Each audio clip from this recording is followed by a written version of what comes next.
Hello ma'am, ma'am ngasi gi video sidi akoina ata tan se karamhaina thotho launa jamna hauna hauni hai do dugi video do ere aduga ata dona karamhaina tot kani hai do dugi video duni ma'am jengmina rasi aduga de makta ina ata khara laujare ko ina logo da chang khara laujare aduga ong thum khara hapchan jare aduga hoji khuchina ata siga thum siga phajana mix tausan jare ko mix tawna to san jare to sal lama tung da hoji ising je khara hapane ba ko ising je jamna hapchal laga ata ko na hap du na te ba ko ata siga ising je khara khara hapaga ata se to turini adamaina ata se loina tolage ko ata se totpa faradi ata se phajana toladi tan do hobo so nuai tan ju hawi chabada su thole ba ko aro khuchina sumaina ata se loina mix salaga tole ko sumaina tole ata se tolaga do mo oire adana hekta tan je to agadi ko tan je aga horodi tan do hawe ba ko se mari mun to pe meta uta ba ko mari mon kara main to kana ro je mu se me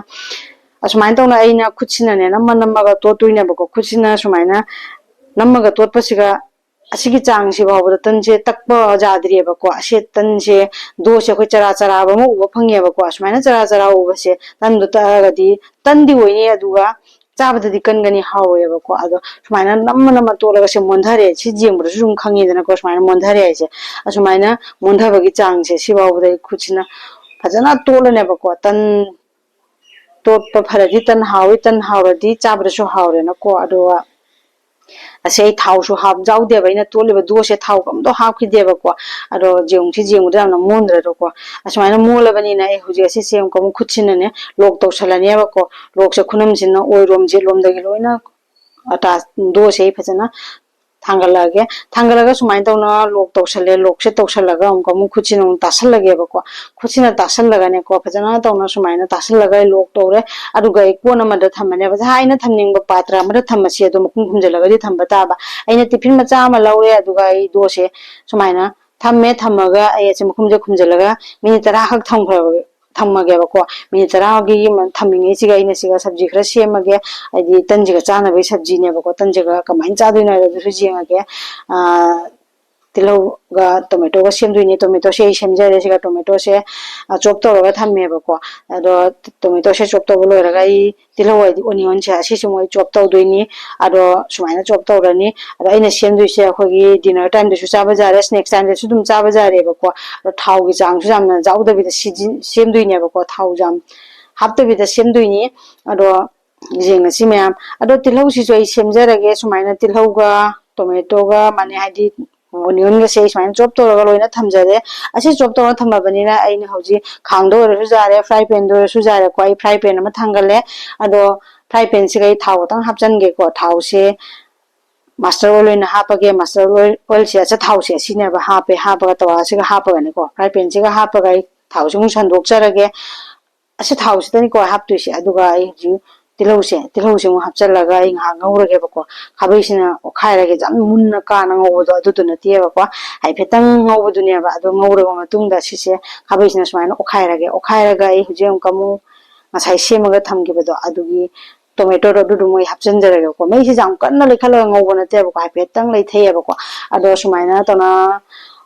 tomato su hapchalaga khabai sina go khairaga ha mu ngaujare ha ngaujara matungda ai hoji akhona chagadaba changi matungina jakpo chambadi sai mon matungina thum khara mu hapchalane ba ko asiga thum simu hapchalage hoji aina thum se chamos pha de ba ko chamos pita to ma cha ra pe khara hapchalle chamos pum oi de ba ko aduga siga koina hapise gulmoris powder do hape black pepper powder aduga chat masala ne ba ko chan thase khara hapchale moro tek padi haparoi aduga I haldi powder so haparoi ko jang haparoi ba ko ado I khabai sina phajana okhairaga ne ngauraga sisimu mix action jare mix out salaga hojiam komu asise nga ngauraga ne khara pathare tomato se khara pathare hai ba chang du gom komu aina siga yerum se mari khara ina thugairaga thamme ba ko adugi yerum mari si moi hapchan jarage siga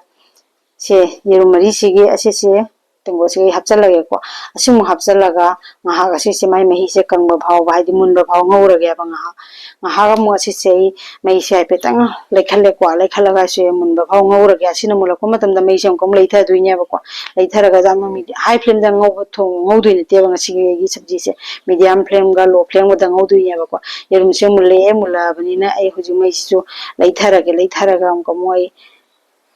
asiga ain hapura machan se kari no na haibada yoji जीरा powder रो खत्री म चाहिँ संजरे को मैसे लै थरे हुजि को मैसे लै थरा बनि को लो फ्लेम द थम्मे अदुगा हिजि जीरा पाउडर सुंग चाहिँ संजरे जीरा पाउडर सुंग चाहिँ सलागा हुजि मु खाबैसिना खरा nga ओखाइरगे को nga ओखाइरगा मिनिट मानि थमा मतुंदा ai gas से मु ऑफ तौजरगे हुजि gas मु ऑफ तौरे ऑफ तौर मतुंदा ai असि जंग वो ai मचन से असि जंग को मै प्लेट अमदम खाइदोक से थमजरगे को प्लेट अमदम से खाइदो थमग्रगे अदुगा nga sai ai na tolaga थमगिबा आता दो अदु दुमु ai hangdoga jinga सेबा को सुमाइना हंगदो जिंगले दोसे क्याम फजरे जिंगसे सुमाइना असिगी दोसिना होबतन बुकरिगी हावरो दुइनाबो को आसो जिम जिंगबो सु खंगेना को मया अदो जामना फजना मोन मोन लाउना लेरमे दोसे अदुगा इसिगी बोल बोल ओइना लौरे सुमाइना बोल से लौरगा आता खरा चाइसेलेबो को आता तंगना बेसिगो तन तंगना बेसिगो इ सुमाइना तागे दोसे फजरबनिना तनसे तकपदसु नुंगाइरे अदुगा आता से तकपदसु पुरा माइ शेप से राउंड शेप ओयेबो को अदो राउंड शेप ओयरे सुंद तवा मुसोइ थांगले तवा सिगे ai हपचलगे को तनसे सुमाइ हपचलगा दिके तौरि खुना नाकन मसे खरा मुले कान वो नाकन जि मोंदोक तुइनेबो को अदो नाकन से खरा मुले सुमाइ ओंथोए को ओंथोए नाकन सिदि मुन्नबो ngau शेक तौरनेबो को ai सुमाइ शेक तौर ओंथोक चरे ओंदोगा यम खाबैसिना पेरा नम्बरदि तनसे फजना कांपलक्तरे को तनसे हावरदि को चाबदा हावरेबो को अदि हिंजांग से जहां हिंजांग का चाबदसु हावरनेबो को अदो सुमाइ तंग तन जिंगसे तन जाम हावररोय अहुम को हौजरगे को सुमाइ तंग तन नतेसु सुमाइ लोइना तक्चरे तागा तन अहुम को हावरे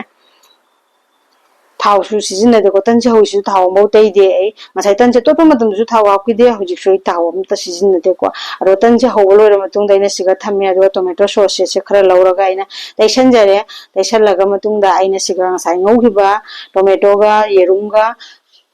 ओनियन गा अदो फ्राई तोगिबो अदो दोइना सिगा लोइना हपचनजरे खरा खरा तौना हपचलगा रोल ओइना सेमजलगे अबको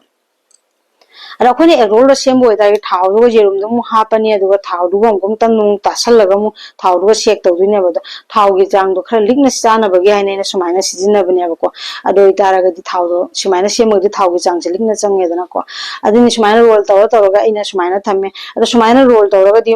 हाइरोरेन ngaleраga रोल से हांगदोरकने अबको अदुदुना आइना असिजे करिमाइना तौगे अदो जेंग असि सोमदा तवादो मु सालेको तवासे सालगा तवासे गइना तैरि थावजे हाइ नते अबको ब्रसिना हाइफेतंग नानबदुनेबा मोरक्तंग लाउनमतंग नानखरे अदुसु थावसे जान लुप्पगा नानबना तेबको अदुगा इन रोल तौरगा थम्बतन जिंगसे लोइना सिगा थम्मे थम्मगा मिनिट अनि खतंग शेक तौरगा को अदुगा सुमाइना शेक तौरगा अमुकुम मनिंग ममा ओंथोक जरगा शेक से तौजरे सुमाइना शेक से तौरगा दि को तन से रोल से मबो फ्रेंड काथोरा रोयबको सुमाइना लोइना लेंगदना लेरनेबको अदुगा सिगी शेक शेक तौबो लोइरगा ai थांदोगा मु ai असिगा अमुकम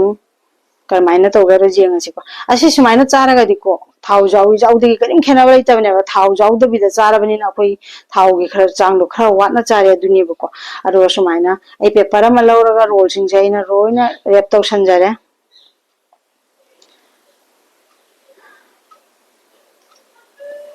असिनि मैम सुमाइना रेप तौसनजरे मैम मैम आइगी आइना ngasi haujari batan se मैम हाउंडर हाउरोइद्रा दुसु हाइबिरो मैम तनसु करमाइना हौनी हाइदो दुसु उचरे मैम अदु मैम आइगी चैनल से आई सुमाइन तौरगा लोइना रेप तौरगा सुमाइना लोइना थमजरे मैम आइगी चैनल से नौरी पीबनिना को आइगी चैनल से अदो चैनल मचानी अदैना हामो मतम दनि नौरी गदि सब्सक्राइबर से नोंग खजि खजि काजर मे को जिकी थामरी मंगा सब्सक्राइबर समता कादे थाम द सब्सक्राइबर म खतंगा कारे मैम अरे मैम प्लीज आइगी चैनल से वो लाइक शेयर सब्सक्राइब तौरगा सोइदना सपोर्ट तौबिरो आइसु सोइदना सपोर्ट तौजरके मैम अदुनि मैम आइना ngasi हौजबतन से रेडी ओइरे चानु पाइगे सु सिगा लेइरे मैम अदुगा होइना चारगा सु जेंगे मैम अदो साथीना हाउरे मैम अदुनि मैम नेक्स्ट टाइम गसु चाबा जारे डिनर टाइम गसु ओइरे मैम असि मैम ngasi गनि मतंग असि लोइसिनजगे मैम बाय मैम थैंक यू।